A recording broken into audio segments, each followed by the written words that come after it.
everyone up and their grow spaces, so I mounted these two together because they're so tiny. Its roots are amazing. Look, they're so nice and green. I watered it maybe an hour ago. This one ended up being two separate seedlings, and I put them back together.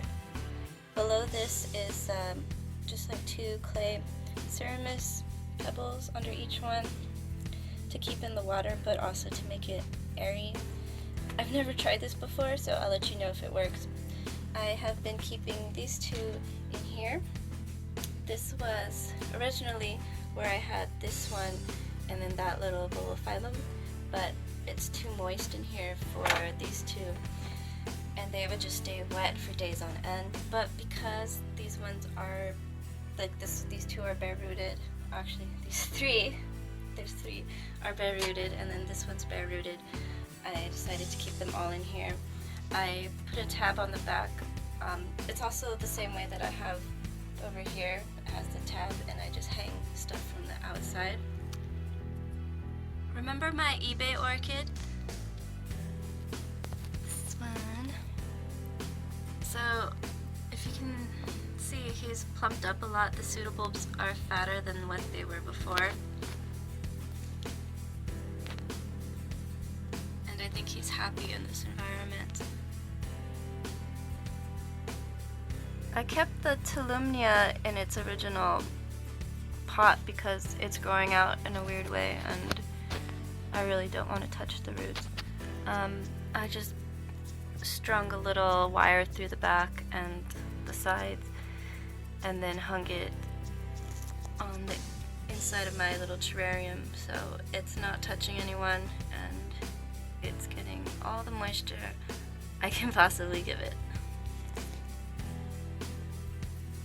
Alright, these three little guys I put in a humidity tray, and right now I put them behind my dendrobium so that they can get sunlight but not too bright.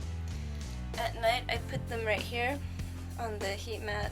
Because they're in a humidity tray, it's not as warm as, say, like this one or this one, but it is warmer than if they were just hanging out by themselves. And oh, let me show you my Miltoniopsis.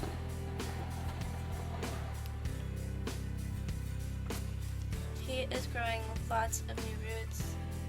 He really likes the ceramist mix. I did notice some of his new leaves came in a little crinkled, so I'm not watering him as much as I should be.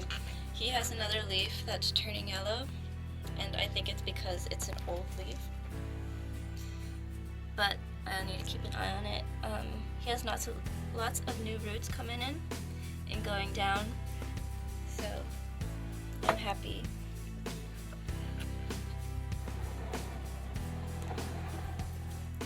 This guy as well, he has tons of new roots. This one, still in bloom, as always. I hung my Stanhopea, the little one, up here. I used to keep him on the heat mat, but I want to see if this will work out for him better because it gets lots of light, but it's never direct. I put the Tigrina in the bathroom. The reason I chose this location was because it has the glazed windows, and I think this will be the most light that it can get without getting direct sunlight. This is my Phalaenopsis. It's the one with the cool white and red petals. I contacted Schroeder and they said that it was bloom size, but they said that it might die because I replanted it, and that made me feel bad. I've never had a plant die from repotting though. I've had plants die because I didn't repot them, and then they ended up having snails, and the snails ate all the roots, and I didn't know it had snails. But it's warmer here in the UK than it is in Germany, so it's okay. All his roots were really good. He only had maybe 2 or 3 bad ones, and then everything else was good. I didn't have anything small enough for him, so I stuck him in this one. It might be too big for him, but that's all I had. This this is the other one, the really cool big one.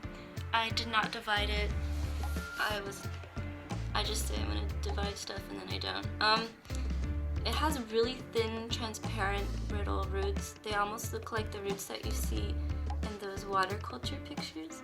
So I thought the semi-hydroponic was a good fit for it. I'll let you know how that works out.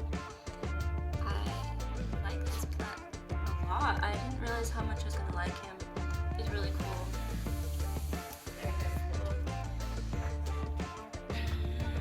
This is just a random terrarium I have. I often forget to water it